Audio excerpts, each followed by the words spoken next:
Hello everyone. Good afternoon. My name is Archana Paul, lecturer from Pravara Medical Trust, College of Pharmacy, Sheogaon.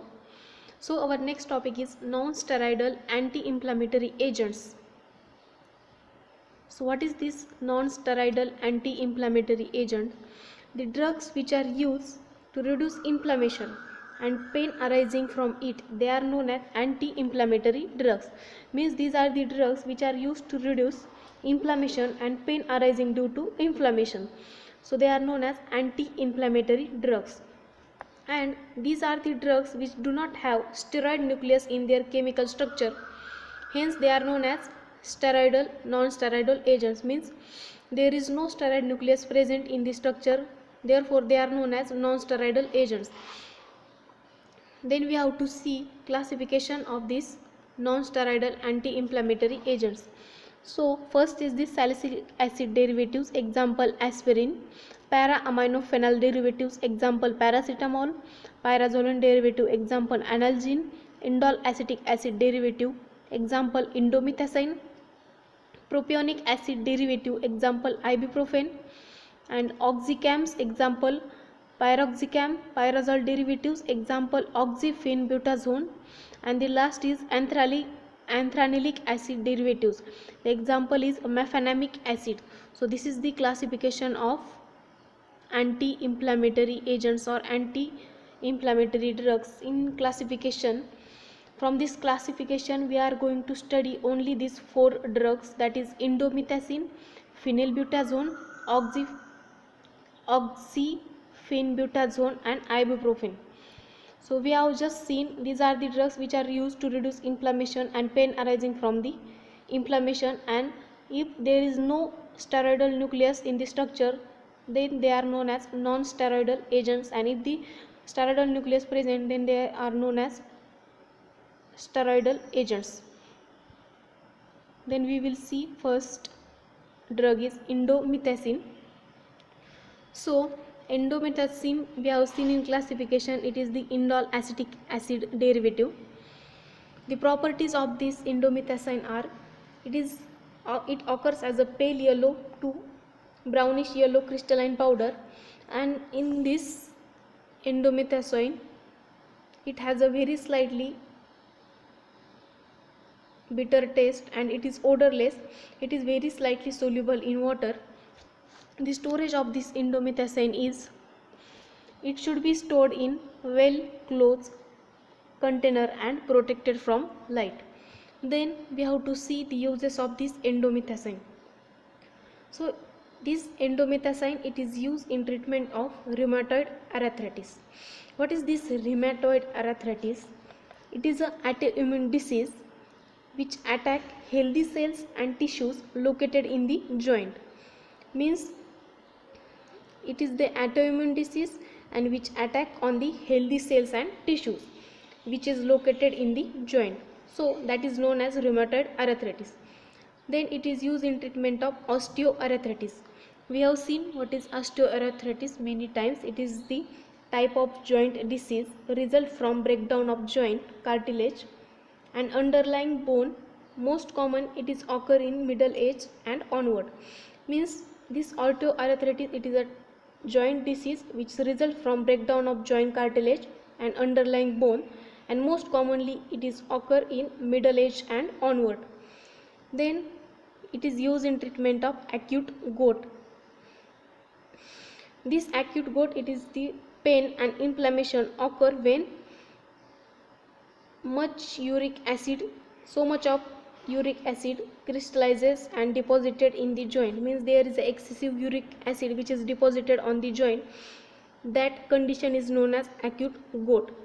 Then it is used in treatment of dysmenorrhea. Means it is nothing but a pain or cramps which are occurring menstrual, or we can say that these are the menstrual cramps. Then it is used in treatment of pain in malignant disease. So this pain in malignant disease means it is used in treatment of cancer and also in ankylosing spondylitis. This ankylosing spondylitis, it is the inflammation occur in small bone of the spine. So It is known as ankylosing spondylitis. Then we have to see the dosage form of this indomethacin. So this indomethacin is available in the market in the form of indomethacin capsules and indomethacin suppositories. The brand name of this indomethacin is Indocap, Indocin and Endocin. So this is all about indomethacin, which is the indole acetic acid derivative. Then the next is phenylbutazone. This phenylbutazone, it occurs as a white crystalline powder. It is odorless and tasteless. It is very slightly soluble in water and it is soluble in alcohol, chloroform and ether. So these are all about properties. It is a white crystalline powder. It is odorless, it is tasteless, and the solubility is, it is slightly soluble in water and it is soluble in alcohol, chloroform and ether. The storage is, it should be stored in well closed tight container and protected from light. The uses are, so here are the uses same as like which we just studied in indomethacin. It is used in treatment of rheumatoid arthritis, rheumatoid fever, osteoarthritis, acute gout, dysmenorrhea, pain in malignant disease and ankylosing spondylitis. So these are the uses of what? Phenylbutazone. Then what are the preparation of this phenylbutazone? Phenylbutazone tablet, phenylbutazone suppository. These are the formulations or preparations in the market, available in the market, and the brand name is Butadex and Aristopyrin. These are the brand names, Butadex and Aristopyrin. Then the next is ibuprofen. This ibuprofen, it is a propionic acid derivative. The properties of this ibuprofen are, it occurs as a white crystals or white crystalline powder. It has a characteristic odor and it is very slightly soluble in water. So this is the solubility. It is very slightly soluble in water and it is soluble in aqueous solution of alkali.